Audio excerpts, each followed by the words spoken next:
I hope y'all didn't miss me too much. Hope 24-hour wait isn't too long for y'all, but I don't have a big fan base, so it's probably not. But welcome back to the tailgate. So yeah, time for another prediction video. Hope y'all enjoy it.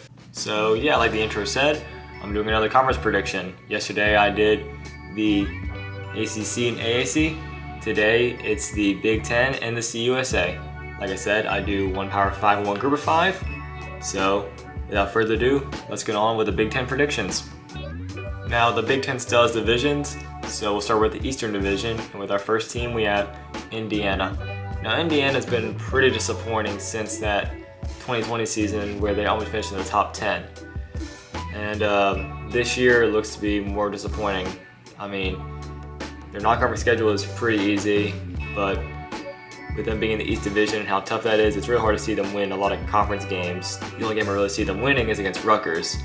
So with that, I have Indiana going 4-8.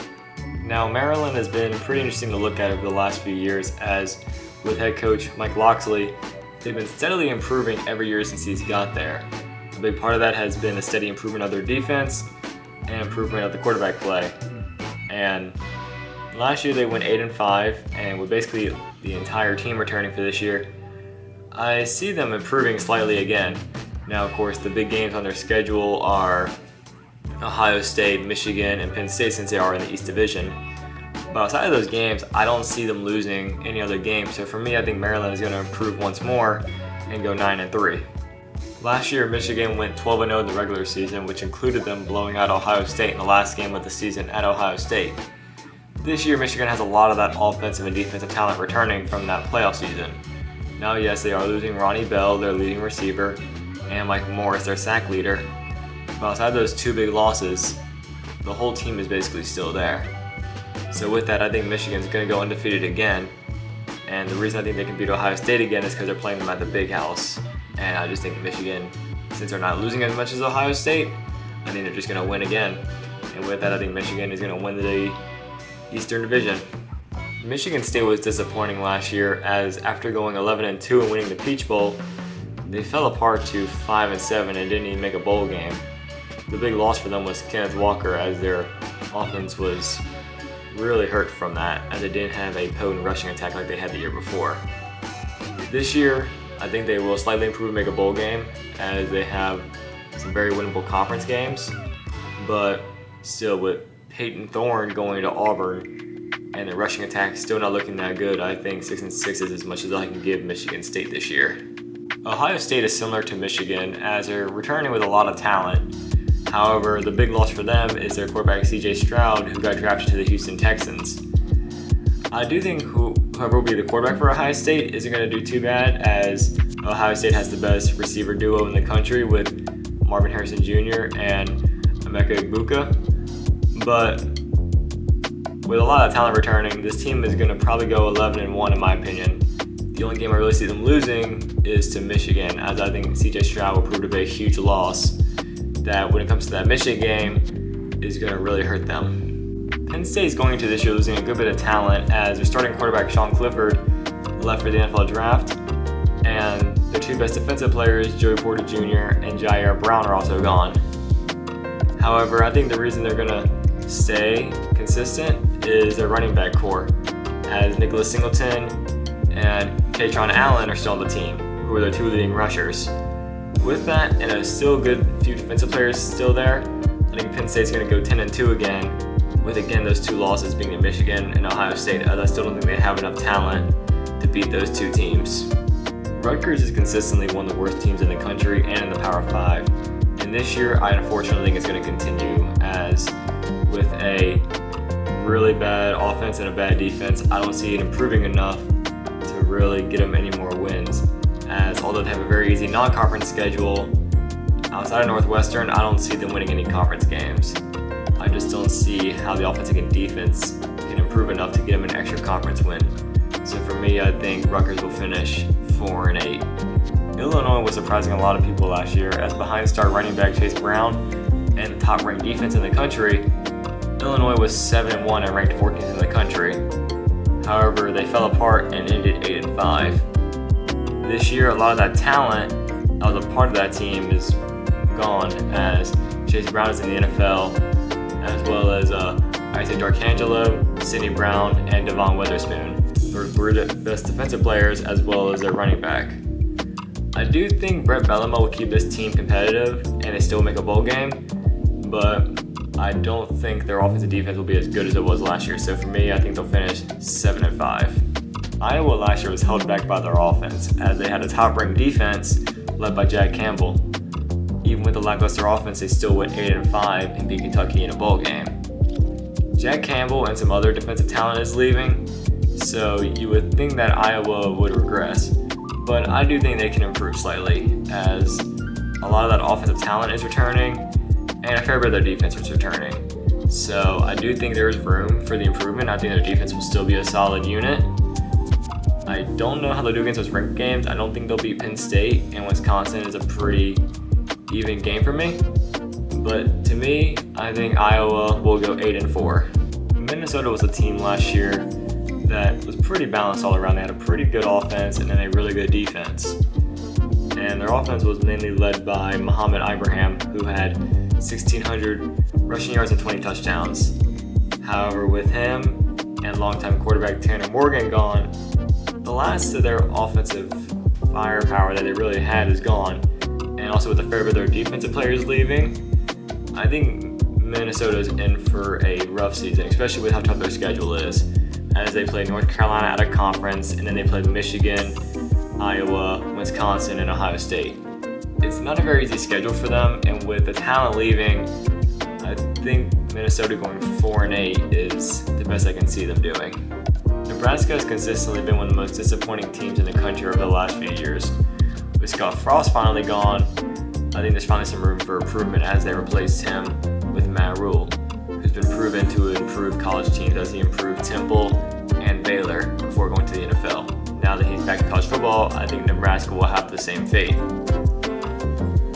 With Nebraska, the first 4 games are super easy. As a matter of fact, I think they'll go 4-0 in that stretch. After that, though, I don't think they'll have a lot of talent to compete with a lot of these Big Ten teams, but I definitely see them squeaking in 2 wins after that 4-game stretch to get to the 6th win and to get back to a bowl game for the first time in a while.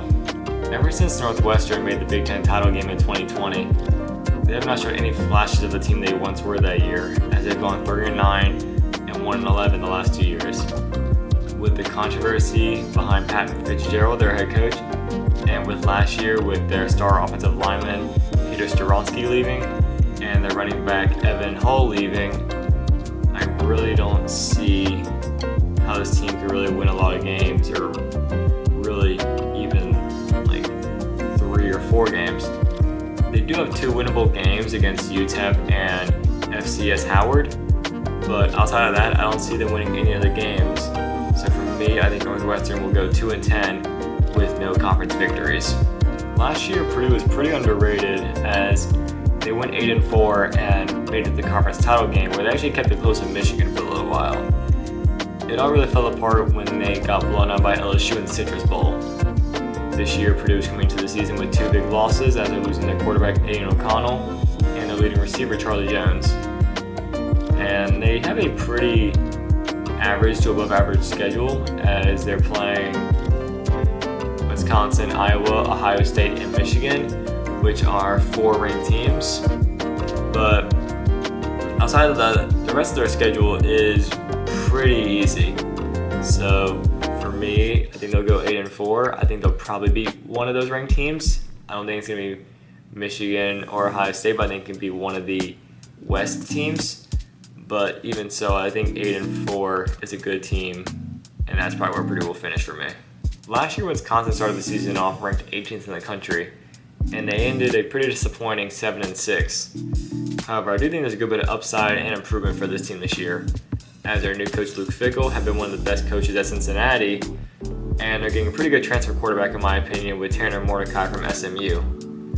With the quarterback improvement, hopefully, I do think that Mordecai and Braylon Allen will be a pretty good quarterback running back duo, and with the improved coaching and a pretty weak division, I definitely see Wisconsin being the heavy pick in my opinion to win the West Division. They do have a tough game against Ohio State, and they're playing ranked Iowa. I don't think they'll beat Ohio State.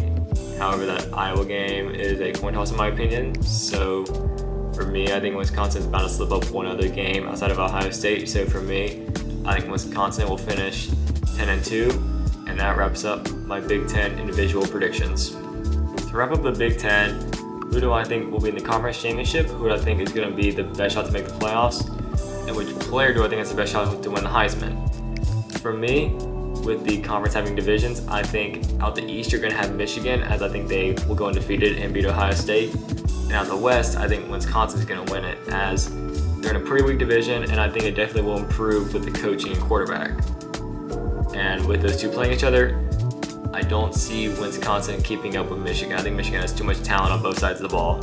So for me, I think Michigan will be Big Ten champion, and with that, I think they'll have the best shot to make the playoffs. But just like last year, Ohio State made it going 11-1, so I definitely think Ohio State has a chance. But I think Michigan is my best shot to make the playoffs. And for me, who do I think has the best shot to win the Heisman? Although I would like to think Blake Corum has a shot, I think with Donovan Edwards behind him splitting the carries, it won't happen for Corum. So for me, I think it's just down to one guy in the Big Ten, and that's Marvin Harrison Jr., the receiver from Ohio State.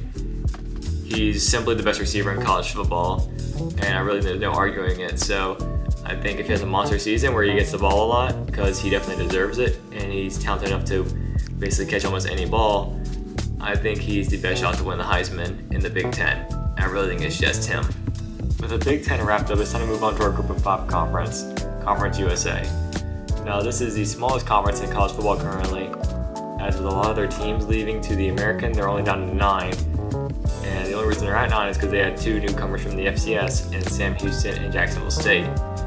So it's interesting to look at how those new teams perform, and how do some of these other teams perform. So without further ado, let's go into the CUSA predictions.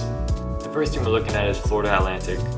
Now, Florida Atlantic went 4-8, which is pretty bad, but when you look at them statistically, it's surprising they went 4-8, as they had a bottom 10 offense and a bottom 5 defense.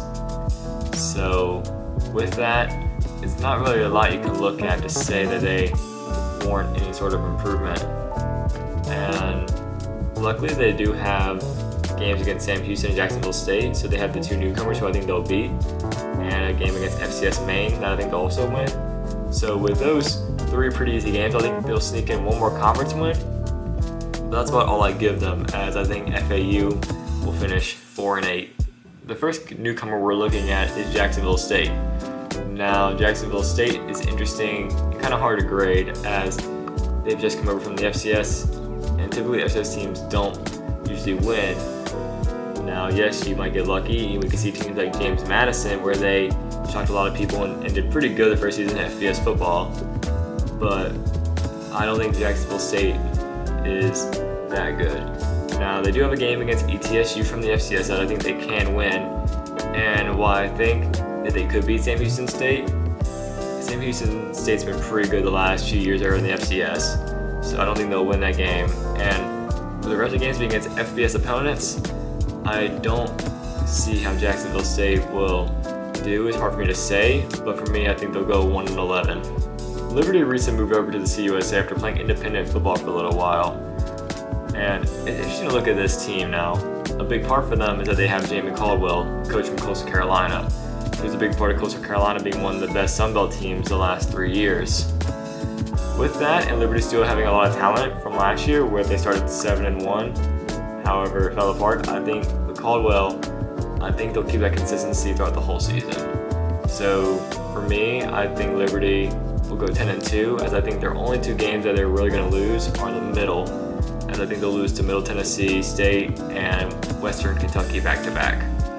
Ever since Louisiana Tech's 10-win season in 2019, they've seemingly lost their groove, as since then they've gone 5-5 and then 3-9 back-to-back. This year, I do see some slight improvement. I still think they're going to be a pretty below-average team, but I think they do get some help, as in the last 2 games, they do play Sam Houston and Jacksonville State, the 2 newcomers. For those 2 games, I think they will win, and with that, I think they will be 6-6. I think those 2 games help them to get the bowl eligibility, and with Louisiana Tech's running back coming back, I think they still have a little bit of talent left, and there's some other players returning, so I think this team can definitely get back to a bowl game, especially with a pretty easy schedule. Now, Middle Tennessee State's been one of the more consistent teams in the CUSA over the last few years, as under Coach Rick Stockstill, they've been a consistent 8-7 win team. And I think that's no different this year. Although they are losing their quarterback Chase Cunningham and their leading receiver, they still have their leading running back Frank Pesson coming back, as well as a lot of defensive players. And I know it's going to be tough for them as they do play Bama and Missouri week 1 and 2, which they're probably going to start 0-2 on those first few games. But I think after that, they'll pick things up and they'll go 7-3 the rest of the way. Meaning that for me, I think Middle Tennessee State will go 7-5, just like last year. New Mexico State was pretty surprising last year, as under first-year head coach Jerry Kill, they overcame a 0-4 start to make a bowl game, and they won that bowl game to finish 7-6 behind a pretty solid defense. This year they joined the CUSA, so it's another newcomer for the conference. And with a lot of the offensive parts returning, there's definitely potential for this team. But they also have a lot of their defensive players leaving, which was a big part of their success last year. However, the first part of the schedule is relatively easy, as the only hard team in the beginning is Liberty, in my opinion. So I think the first half of the season they will do very well. However, I think they'll start to slip off at the end, as they do have to play some pretty tough teams in the conference like Middle Tennessee State, Western Kentucky, and they do play Auburn pretty late. However, I think with that early start, I do think New Mexico State will still make a bowl game. And for me, I think New Mexico State will go 8-4. Our last newcomer team is Sam Houston. Now, similar to Jacksonville State, Sam Houston was an FCS school last year, so it's hard to grade these teams on the same level as FBS schools, as they typically don't beat FBS schools. Now, for Sam Houston, it's not easy, as their first 3 games are against BYU, Houston, and Air Force. But they do play Jacksonville State after that, and I think that Sam Houston will win that game. Outside of that, the only other game I see Sam Houston winning, in my opinion, will be Kennesaw State, as they're also an FCS school. Again, it's really hard for me to see a team do what James Madison did. I don't think we'll see something like that again for a long, long time. And I definitely don't think that these teams are the ones to do it. So for me, I do think Sam Houston will finish 2-10, as it's just so hard to grade these first-year FCS schools. Last year, UTEP went 5-7 and missed a bowl game, as last year they had a middle-of-the-road offense and defense. Luckily, though, they do have a lot of those pieces returning from last year, so there is room for improvement. The big loss is their leading receiver, Tyron Smith. But outside of that, there's still a lot of talent returning for this team. And their schedule is pretty easy, with some tough games mixed in. So I think for UTEP it's going to be a up and down season. I just don't think there'll be a lot of consistency for them. So for me, I think they'll go 7-5, and their schedule is still relatively easy. To end off the CUSA, we have the reigning conference champion, Western Kentucky. Last year, they had one of the best offenses in the country. And a big part of that was Austin Reed, who led the FBS in yards and was third in touchdowns with 40. This year is big, as he's coming back, and so is Malachi Conley, his #1 target. With a lot of offensive talent returning, it means that they're primed for another conference championship berth and victory. The season starts off kind of weird, as they have 2 easy games against South Florida and Houston Christian, but then they have Ohio State and Troy. I don't think they're beating Ohio State, and they could maybe beat Troy, but I don't think they will after that. The rest of the schedule is pretty easy, so I think they'll win out, meaning that for me, I think Western Kentucky will go 10-2 with a perfect conference record. And to wrap up the CUSA, who do I think will be playing in the conference championship and winning it? And no, it's not going to happen. If it does happen, I'll be shocked. Who do I think has the best shot to make the playoffs? And who do I think has the best shot to win the Heisman?